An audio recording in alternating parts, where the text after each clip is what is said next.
एक प्रश्न जो हर एक बच्चे के मन में उठता है कि सर हम 12th इस बार पास कर लिए हैं और इस बार हमें क्या करना चाहिए, हमें एनसीटी करना चाहिए या फिर सीयूटी, यानी कि हमें सीयूटी के द्वारा कोर्स में एडमिशन लेना चाहिए या एनसीटी के द्वारा कोर्स में एडमिशन लेना चाहिए। क्यों ये प्रश्न उठता है? क्योंकि 12th के बाद जो आपका कोर्स होता है, चाहे वो सीयूटी हो या एनसीटी हो, दोनों ही जो कोर्स होते हैं वो 4 इयर्स के आपके कोर्स होते हैं। तो कौन सा ऐसा कोर्स है आपका 4 साल का कि जिसमें हमारा फ्यूचर बिल्कुल सिक्योर रहने वाला है? आज हम लोग इसी प्रश्न का जो उत्तर है वह ढूंढकर आपके सामने प्रस्तुत करेंगे ताकि आप डिसीजन ले सके कि आपके फ्यूचर के लिए क्या बेहतर होने वाला है। ठीक है, उससे पहले आपको बताना चाहते हैं कि 2027 में अगर आप बीए बीएड या फिर सीयूटी या एनसीटी दोनों की ही तैयारी करना चाहते हैं तो प्रिस्टाइन क्लासेस अपने बैच को लॉन्च कर चुका है। आप लोग बैच में अभी प्री इनरोलमेंट चल रहा है। प्री इनरोलमेंट में आप लोग रजिस्टर हो सकते हैं हमारे ऑफिशियल ऐप प्रिस्टाइन क्लासेस से। अब हम बात करते हैं, जैसा आपको पता है कि 2 ट्रैक आपके सामने है भैया। ठीक है, एक ट्रैक है आपका सीयूटी का, दूसरा ट्रैक आपके पास है यहां पर एनसीटी का। ठीक है, मान लीजिए आप किसी रास्ते पर चल रहे हैं और इस रास्ते पर जाते जाते आपने यहां पर 12th किया और 12th के बाद आपको 2 आपके यहां पर मिल रहे हैं ट्रैक। एक ट्रैक जा रहा है आपका सीयूटी की तरफ और एक ट्रैक जा रहा है आपका एनसीटी की तरफ। तो अब ये दोनों है क्या, बेसिक थोड़े से हम लोग डिफरेंट जान लेते हैं, फिर यहां पर डिटेलिंग हम इनको बारे में करेंगे। तो सीयूटी क्या होता है? CUT design for student seeking broad academic exploration and traditional degree pathway, यानी जो हमारी ट्रेडिशनल डिग्रियां होती हैं उन डिग्रियों को अगर आपको करना, उन कोर्सेज को आपको करना, जैसे बीए बीएससी बीकॉम आपको करना है तो आप सीयूटी के द्वारा जा सकते हैं। और यहां पर एनसीटी क्या है, तो ये स्पेशली उन स्टूडेंट के लिए डिजाइन किया गया है जो 12th के बाद ही अपना जो प्रोफेशन है वो टीचिंग में बनाना चाहते हैं, जैसे बीए बीएड कोर्स हो गया, बीएससी बीएड बीकॉम बीएड, इन कोर्सेज के द्वारा वो टीचर बनने का सपना देख रहे होंगे तो आपको एनसीटी की तरफ रुख करना होगा। अब इनमें डिटेलिंग हम जानेंगे कि डिटेल में कि सीयूटी क्या होता है, एनसीटी क्या होता है। ठीक है, तो चलिए डिटेलिंग हम लोग करते हैं। क्या है, सबसे पहले सीयूटी का हम फुल फॉर्म होता है आपका कॉमन यूनिवर्सिटी एंट्रेंस टेस्ट, वहीं एनसीटी को हम बोलते हैं नेशनल कॉमन एंट्रेंस टेस्ट। अगर हम बात किया जाए कि ये कब आपका लॉन्च किया गया था, तो सीयूटी 2022 में लॉन्च किया गया था, एनसीटी 2023 में आपका लॉन्च किया गया है। ठीक है, अब कंडक्ट कौन कराता है, तो दोनों ही एग्जामिनेशन को एनटीए ही कंडक्ट आपका कराने की जिम्मेदारी होती है। और जैसा मैंने आपको बताया ही कि अगर आपको ट्रेडिशनल कोर्सेज करना है तो आप सीयूटी की तरफ जा सकते हैं, और अगर आपको 12th के बाद टीचिंग की तरफ आगे बढ़ना है तो आप एनसीटी की तरफ आगे यहां पर बढ़ सकते हैं। आया बात समझ में सभी को? यहां पे अब हम बात करते हैं कि सीयूटी और एनसीटी में कौन कौन से कोर्सेस होते हैं। तो सीयूटी में आपके देखिए सबसे पहले बीए होता है, बीएससी होता है, बीकॉम होता है, बीबीए, बीसीए, बीटेक और भी अलग अलग बहुत सारे ऐसे कोर्सेस हैं जो बहुत पहले से चले आ रहे हैं। उन कोर्सेस में आपको एडमिशन लेना है तो आप सीयूटी दे सकते हैं। एनसीटी की बात किया जाए तो एनसीटी में आप बीए बीएड कर सकते हैं, बीएससी बीएड, बीकॉम बीएड कर सकते हैं। इसके अलावा और भी कोर्सेज 2027 में आपके आने वाले हैं, 2-3 कोर्सेज, जैसे आपका योगा कोर्सेस हो गया। ठीक है, इसके अलावा 2-3 और कोर्सेस हो गया, फिजिकल एजुकेशन हो गया, ये सब आप जो है एनसीटी के थ्रू कर सकते हैं। अब यहां पर मैंने जैसा बताया कि हम लोग कुछ बेसिक जानकारी डिटेलिंग कर रहे हैं तो उनके बारे में हम लोग यहां पर देख लेते हैं। सबसे पहले मैंने आपको क्या बताया कि सीयूटी और एनसीटी दोनों ही एनटीए कंडक्ट कराता है, और सीयूटी और एनसीटी के में क्या फर्क है, किस लिए किया जाता है, इसको जान लिए। अब दोनों का ड्यूरेशन देख लीजिए। सीयूटी की द्वारा आप जो है 3 साल और 4 साल दोनों तरह का कोर्स कर सकते हैं, और एनसीटी के द्वारा आप 4 साल का कोर्स कर सकते हैं। 3 साल और 4 साल में क्या अंतर है यहां पर समझ लीजिए। अभी जैसे आप बीए करने जाएंगे तो आपको 3 साल का कोर्स मिलेगा, लेकिन जैसे आप 2026 से 27 के द्वारा एडमिशन लेंगे तो वहां पे आपको कोर्स जो रहेगा 3 साल का, तो जैसे बीए है 3 साल का तो उसमें 1 साल और ऐड हो जाएगा। उसमें क्या होगा, जैसे बीए है तो बीए विथ रिसर्च हो जाएगा आपका। नहीं तो अगर आप 3 साल कोर्स करते हैं तो बीए ऑनर्स से आपको डिग्री मिलेगी। वैसे हम लोग और डिटेलिंग इसके बारे में जाएंगे कि 1 साल कोर्स करने पे क्या मिलेगा, 2 साल कोर्स करने पे क्या मिलेगा, 3 साल का कोर्स करने पे क्या मिलेगा। अब बात करते हैं डिग्री क्या मिलेगी। तो आपको ऑनर्स की डिग्री यहां पे मिलने वाली है सीयूटी के द्वारा। जैसे आप सीयूटी यूजी करते हैं 3 साल में तो ऑनर्स मिलेगा, और अगर 4 साल में करते हैं तो ऑनर्स विथ रिसर्च मिलेगा आपको। वही अगर एनसीटी करते हैं तो यहाँ पे आपको 2 डिग्रियां मिलेगी। एक तो आपको यूजी की, जैसे आप सीयूटी के द्वारा यूजी का कोई डिग्री लेते हैं वो आपको मिलेगा, और दूसरा आपको बीएड का डिग्री मिलेगा। यहाँ पे बात ध्यान रखिएगा, मैंने आपको एक चीज बोला है यूजी का, जो कि आपका सीयूटी के द्वारा आप जो प्राप्त करते हैं डिग्री, वो एनसीटी में भी आप प्राप्त कर सकते हैं, ठीक है, और एनसीटी में ही प्राप्त कर सकते हैं, और साथ में बीएड आपका उसमें एक्स्ट्रा रहेगा। जैसे कहते हैं ना सोने पे सुहागा होना, तो यहां पे आपको यूजी की डिग्री भी मिल रही है और बीएड भी मिल जा रहा है।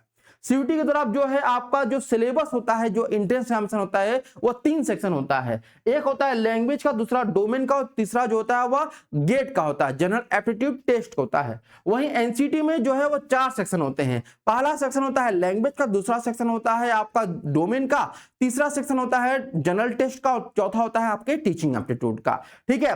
वही अगर बात करते हैं कितनी इंस्टीट्यूशंस हैं, तो अभी सीयूटी में जो है नियर अबाउट आपके 350 आपके यूनिवर्सिटी एडेड हैं। लेकिन यहां पर आपके जो यूनिवर्सिटी है वो केवल या तो सेंट्रल यूनिवर्सिटी है आपके, या स्टेट यूनिवर्सिटी है, या फिर आपके प्राइवेट यूनिवर्सिटी है, या फिर डीम्ड यूनिवर्सिटी है। लेकिन एनसीटी में बात किया जाए तो अभी लगभग 227 इंस्टीट्यूशन है, यूनिवर्सिटी है। लेकिन ये संख्या जो है अगले साल आपका 400 को भी क्रॉस कर जाएगी, ये बात ध्यान रखिएगा। और इसमें क्या है कि जैसे आप सीयूटी के द्वारा सेंट्रल यूनिवर्सिटी मिलता है, आपको स्टेट यूनिवर्सिटी मिलता है, लेकिन यहां पर आपको सेंट्रल यूनिवर्सिटी और स्टेट यूनिवर्सिटी मिलेगा ही मिलेगा, साथ ही आईआईटी, एनआईटी, आरआई जैसे बड़े बड़े जो इंस्टीट्यूट हैं वो भी आपको इसमें मिलेंगे। सीयूटी में जैसे डीयू, बीएचयू जैसे आपके जो है क्या है बड़े बड़े इंस्टीट्यूशंस हैं, उसी प्रकार से एनसीटी में भी क्या है आपके यहाँ पर बीएचयू और डीयू भी आपके इसमें इंक्लूडेड हैं। तो ऐसा नहीं कि आप सीयूटी के द्वारा केवल बीएचयू और डीयू मिल सकते हैं, एनसीटी के द्वारा नहीं, तो एनसीटी के द्वारा भी आप टॉप कॉलेजों में एडमिशन ले सकते हैं, टॉप यूनिवर्सिटी में भी एडमिशन ले सकते हैं। बेस्ट किसके लिए रहेगा? जो स्टूडेंट एक कह सकते हैं कि जो पारंपरिक कोर्सेस हैं उनको करना चाहते हैं, या फिर जो कॉर्पोरेट रोल में जाना चाहते हैं, इंजीनियरिंग के क्षेत्र में जाना चाहते हैं, प्राइवेट सेक्टर में जाना चाहते हैं, उनके लिए कोर्स बेहतर हो सकता है। और एनसीटी किसके लिए बेहतर होता है? जो टीचिंग में अपना करियर बनाना चाहते हैं, जो अपना लाइफ बिल्कुल सिक्योर करना चाहते हैं कि 4-5 साल के बाद हमारा लाइफ बिल्कुल सिक्योर हो सके, अच्छे से हम जीवन यापन कर सकें। ठीक है भैया, अब बात करते हैं यहाँ पर, जैसे मैंने आपको बता दिया सीयूटी और एनसीटी में कौन कौन से कोर्स होते हैं। अब बात करते हैं, जैसे मैंने आपको बताया कि सीयूटी में क्या सिलेबस होता है, तो सीयूटी में आपके 3 सेक्शन होते हैं आपके, ठीक है। 3 सेक्शन कौन कौन से होते हैं? पहला होता है लैंग्वेज का, दूसरा डोमेन का, तीसरा आपका जनरल एप्टीट्यूड टेस्ट का। वैसे ही एनसीटी में आपके 4 सेक्शन होते हैं। पहला जो होता है वह होता है आपका लैंग्वेज सेक्शन, दूसरा होता है जनरल टेस्ट का, तीसरा होता है आपका जनरल टेस्ट, और चौथा होता है टीचिंग एप्टीट्यूड का होता है। तो इस प्रकार से आपके जो लगभग जो डोमेन सब्जेक्ट होते हैं, आपके डोमेन सब्जेक्ट दोनों के सेम होते हैं, ठीक है। और यहां पर जो आपके जनरल टेस्ट होता है वो भी आपका सेम होता है दोनों का, ठीक है। लैंग्वेज में कुछ लैंग्वेज आपके जो है वह सेम होते हैं, जैसे हिंदी लैंग्वेज आपका सेम होता है, इंग्लिश लैंग्वेज सेम होता है, बाकी अदर जो लैंग्वेज थोड़ा सा आपका डिफरेंट रहता है, ठीक है। टीचिंग एप्टीट्यूड इसमें आपका एक्स्ट्रा रहता है क्योंकि ये बीएड भी इसके साथ इंक्लूड है। अब आगे बढ़ते हैं यहाँ पे, तो क्या होता है भैया सीयूटी का फ्रेमवर्क क्या होता है? जैसे मैंने बताया आपको कि सीयूटी में जो है आपको अगर 1 साल पे आप कोर्स करते हैं, तो 1 साल अगर आप कोर्स करते हैं, चाहे आप सीयूटी का करिए या फिर आप एनसीटी करिए, आपको जो है वह सर्टिफिकेट मिलेगा। क्या मिलेगा? सर्टिफिकेट मिलेगा, ठीक है। वही अगर आप चाहे सीयूटी के द्वारा कर रहे हो या फिर एनसीटी के द्वारा, दोनों ही के अगर आप करते हैं तो आपको 2 साल अगर करते हैं दोनों में ही, तो डिप्लोमा मिलेगा आपको, ठीक है। और तीसरा आप करते हैं 3 साल का कोर्स करते हैं, चाहे आप एनसीटी के द्वारा जाइए या फिर सीयूटी के द्वारा, तो आपको डिग्री मिलेगा, ठीक है। क्या मिलेगा? डिग्री मिलेगा। वही अगर आप 4 साल कोर्स करते हैं तो यहाँ पे आपको रिसर्च का मिलेगा, यानी ऑनर्स की डिग्री मिलेगा रिसर्च के साथ, ठीक है। और यहां पर जो रहेगा आपका वह क्या मिलेगा भैया? आपको यहां पर मिलेगा आपको एजुकेशन, यानी बीएड की डिग्री भी मिलेगा, और साथ ही साथ आपको जो है ये आपका जो डिग्री मिलेगा ऑनर्स वाला, ये ऑनर्स की डिग्री भी यहां पे आपको मिल जाएगी। यानी यहां पर 2 डिग्रियां मिलेगी, यहां पर एक ही डिग्री मिलेगी। ये बात ध्यान रखिएगा 4 साल के बाद, ठीक है। यानी आप जो है बीए बीएड करते हैं तो बीए का भी मिलेगा और बीएड का, लेकिन यहां पर केवल बीए कर रहे हैं तो बीए ऑनर्स विथ रिसर्च आपको मिलेगा, ठीक है। अब बात करते हैं आगे यहाँ पर, तो क्या रहेगा आपके लिए यहाँ पर सबसे इंपॉर्टेंट क्या रहेगा एनईपी 2020 के लिए? तो मैंने आपको जैसा बताया कि 1 साल अगर आप कोर्स करते हैं तो आपको सर्टिफिकेट मिलेगा, 2 साल करते हैं तो आपको डिप्लोमा मिलेगा, 3 साल करते हैं तो आपको बैचलर डिग्री मिलेगा, और अगर आप सीयूटी के द्वारा जा रहे हैं तो आपको ऑनर्स की डिग्री मिलेगा, और आप एनसीटी के द्वारा जा रहे हैं तो 2 डिग्रियां मिलेगा, यूजी और बीएड दोनों ही डिग्रियां मिलेगा। मैंने आपको पहले ही बता दिया। अब आगे बढ़ते हैं। यहाँ पर सबसे पहले देखिए, अब बात करते हैं, अगर मान लीजिए आप सीयूटी कर रहे हैं और सीयूटी के बाद आपका मन कर दिया कि हमको क्या करना है, बीएड करना, टीचर बनना है, ठीक है, मन होता है बच्चों का अलग कोर्स करने का, अलग तरीके से जाने का। तो अगर आप ट्रेडिशनल कोर्स करते हैं सीयूटी के द्वारा, तो आपको 3 साल पहले डिग्री करना होगा, ठीक है, कोई भी आप डिग्री जो 3 साल कर रहे हैं, उसके बाद आप जो है 2 साल आपको जो क्या करना होगा, बीएड करना होगा, ठीक है, क्या करना होगा, 2 साल बीएड करना होगा, यानी कि टोटल आपका 5 साल लगेगा, ठीक है। इसके अलावा अगर आप 2 साल आपका क्या लगेगा भैया, पीजी भी आपको करना होगा, क्या करना होगा, पीजी भी करना होगा, पीजीटी टीचर बनने के लिए, यानी टोटल आपका 7 ईयर हो गया, ठीक है, कितना हो गया, 7 ईयर।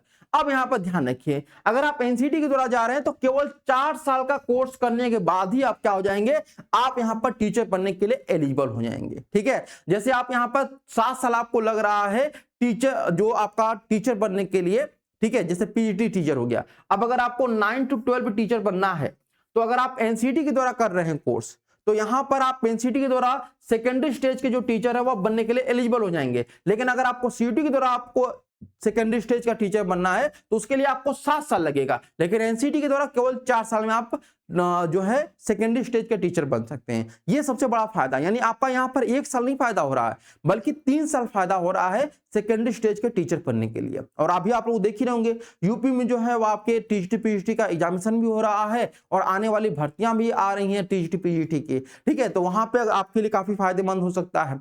अभी जैसे 2023 में शुरू हुआ, 2027 में पहला बैच इसका पास आउट होगा, तो वो लोग सीटेट क्वालिफाई करके अपना बेहतर कर सकते हैं, ठीक है। आगे बढ़ते हैं।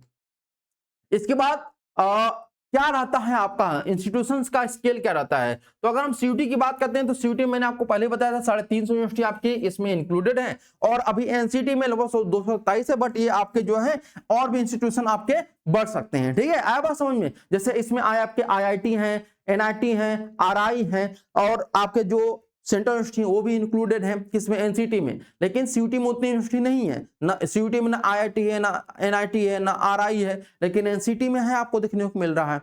तो एनसीटी आपके लिए एक बेहतर आपके ऑप्शन हो सकता है। अब आगे बढ़ते हैं कि 4 साल का डिग्री करने के बाद आपको क्या क्या फायदा होगा, ये मैंने आपको शुरू में ही बता दिया था कि 4 साल कोर्स करने के बाद आप क्या क्या कर सकते हैं। तो सबसे बड़ा एक भ्रम होता है बच्चों का कि अगर हम एनसीटी के द्वारा कोई कोर्स कर रहे हैं तो हम गवर्नमेंट एग्जाम की तैयारी नहीं कर सकते। बिल्कुल कर सकते हैं, आप चाहे सीयूटी के द्वारा कोई कोर्स करिए या फिर एनसीटी के द्वारा, आप किसी भी एग्जामिनेशन के लिए एलिजिबल हो जाते हैं। जैसे आप सीयूटी के द्वारा कर रहे हैं कोई कोर्स, बीए कर रहे हैं, तो 3 साल के बाद एलिजिबल हो जाते हैं यूपीएससी जैसे एग्जामिनेशन को देने के लिए। उसी प्रकार से एनसीटी के द्वारा भी जो है आप यूपीएससी जैसे एग्जामिनेशन को देने के लिए एलिजिबल हो जाते हैं जब आपका 3 साल का कोर्स कंप्लीट हो जाता है, ठीक है। तो बात ध्यान रखिएगा, 3 साल का कोर्स ही आपका जो है वह क्या होता है, ये आप 3 साल आपने कंप्लीट कर लिया, चाहे सीयूटी के द्वारा या फिर एनसीटी के द्वारा, आप ग्रेजुएट हो जाते हैं, आप कोई भी एग्जामिनेशन दे सकते हैं गवर्नमेंट के द्वारा, ये बात ध्यान रखिएगा, ठीक है। अब उसके बाद आप चौथे साल में पढ़ना चाहते हैं, नहीं पढ़ना चाहते हैं, ये आपकी इच्छा है, इसमें किसी का कोई जोर नहीं है। आगे बढ़ते हैं भैया। तो अब यहां पर क्या होगा कि if your goal to keep your career option open pivot across industry pursue pure research, यानी कि अगर आप रिसर्च के क्षेत्र में जाना चाहते हैं, यानी आप बिल्कुल रिसर्च करना चाहते हैं, पीएचडी के क्षेत्र में जाना चाहते हैं, ठीक है, किसमें, आपके पीएचडी के क्षेत्र में आप जाना चाहते हैं, तो आप सीयूटी यूजी के द्वारा जा सकते हैं। ऐसा नहीं कि एनसीटी द्वारा नहीं जा सकते, बिल्कुल जा सकते हैं। एनसीटी के द्वारा कैसे आप रिसर्च क्षेत्र में जा सकते हैं, जब आप एनसीटी कोर्स करते हैं तो आपको 4 साल कोर्स कंप्लीट करना होता है, और ये 4 साल अगर आप 75% के साथ पास करते हैं तो आप डायरेक्टली जो है आप क्या कर सकते हैं, बिना पीजी किए हुए आप पीएचडी कर सकते हैं, ठीक है। ये एनसीटी के द्वारा पॉसिबल है और सीयूटी के द्वारा भी पॉसिबल है। ऐसा नहीं कि एनसीटी के द्वारा एनसीटी के बाद आप BA BEd BSc BEd BCom BEd करते हैं तो केवल स्कूल लेवल तक ही आप सीमित रहेंगे। आप स्कूल लेवल के बाद भी जो अगर आप कॉलेज में पढ़ाना चाहते हैं, बीए बीएससी बीकॉम बच्चों को पढ़ाना चाहते हैं, या फिर बीए बीएड वाले बच्चों को पढ़ाना चाहते हैं, आईटीपी के बच्चों को पढ़ाना चाहते हैं, तो उसके लिए भी आप एलिजिबल होंगे। कब, जब आपके परसेंटेज होंगे किसमें, 4 साल के कोर्स में। अगर आपके 4 साल के कोर्स में 75% से कम नंबर है तो आपके पास एक और ऑप्शन होता है कि आप 1 ईयर का पीजी कोर्स कर सकते हैं, और 1 ईयर के पीजी कोर्स करने के बाद आप पीएचडी के लिए एलिजिबल हो जाते हैं, ठीक है। दोनों ऑप्शन रहते हैं किसके, एनसीटी के लिए, ठीक है। लेकिन सीयूटी के द्वारा आप करते हैं तो जैसे आप बीए करते हैं, ठीक है, बीए करने के बाद आपको एमए करना होगा, एमए करने के बाद आपको नेट क्वालिफाई करना होगा, यूजी नेट क्वालिफाई। अब वैसे ही अगर आप एनसीटी करते हैं तो आप बीए बीएड करते हैं, ठीक है, आप बीए बीएड करते हैं, ठीक है, बीए बीएड। अब ये जो बीए बीएड अगर आप करते हैं, यहां पर ध्यान रखिए, बीए बीएड आप जो करेंगे, इस बीए बीएड को करने के बाद आप जो है सीधे नेट दे सकते हैं। लेकिन कंडीशन क्या है कि आपके 75% मार्क्स होने चाहिए। अगर 75% मार्क्स हैं तो फिर क्या करें, आपका मन है कि हमको करना है, तो उसके बाद आप क्या कर सकते हैं भैया, यहां पर आप 1 ईयर का पीजी कोर्स कर सकते हैं। 1 ईयर का पीजी कोर्स करने के बाद क्या करने के बाद पीजी, अब आप डायरेक्ट आप यहां पर नेट के लिए एलिजिबल हो जाते हैं। तो आपको फायदा दोनों में है, ठीक है। आप ये डिसीजन अब आपका है कि आप किस में करना चाहते हैं, ठीक है भैया, आया बात समझ में। अब आगे बढ़ते हैं। अब यहां पर अगर आप देखा जाए कि कौन सा बेहतर है, मेरे पॉइंट ऑफ व्यू से अगर बात किया जाए तो इसमें आपके बहुत सारे वेरिएबल सिक्योरिटी है सीयूटी में, और एनसीटी में क्या है कि बहुत ही हाई बेसलाइन आपकी है, क्योंकि इसमें जो है आपके पास प्लान बी रहता है। अगर आप मान लेते हैं कि एनसीटी की तरह कोई कोर्स कर रहे हैं, आप टीचिंग कोर्स नहीं करना चाहते हैं, टीचिंग में नहीं जाना चाहते हैं, तो आपके पास बहुत सारे प्लान बी तैयार रहते हैं कि आप गवर्नमेंट सेक्टर में जा सकते हैं, अदर जो सेक्टर है उसमें जा सकते हैं, आप प्राइवेट क्षेत्र में जा सकते हैं, क्योंकि आपके पास आईआईटी एनआईटी आरआई का टैग रहता है, तो उससे भी आपको कंपनियां हायर कर सकते हैं। तो कई सारे आपके प्लान बी रहते हैं एनसीटी के द्वारा, लेकिन सीयूटी में उतने ज्यादा आपके प्लान बी नहीं रहते, ऑप्शंस आपके पास नहीं होते हैं। तो जितना ऑप्शन आपके पास रहता है उतनी अपॉर्चुनिटी भी आपके पास होती है। तो आई होप आपको सारी चीजें जो है क्लियर हो चुकी होंगी। आज के इस सेशन में हम लोग इतना ही रखते हैं, फिर नए सेशन में मिलते हैं। तब तक के लिए आप सभी का बहुत बहुत धन्यवाद, और वीडियो कैसा लगा आप लोग जरूर एक बार कमेंट बॉक्स में बताइएगा। Thank you so much for watching this video.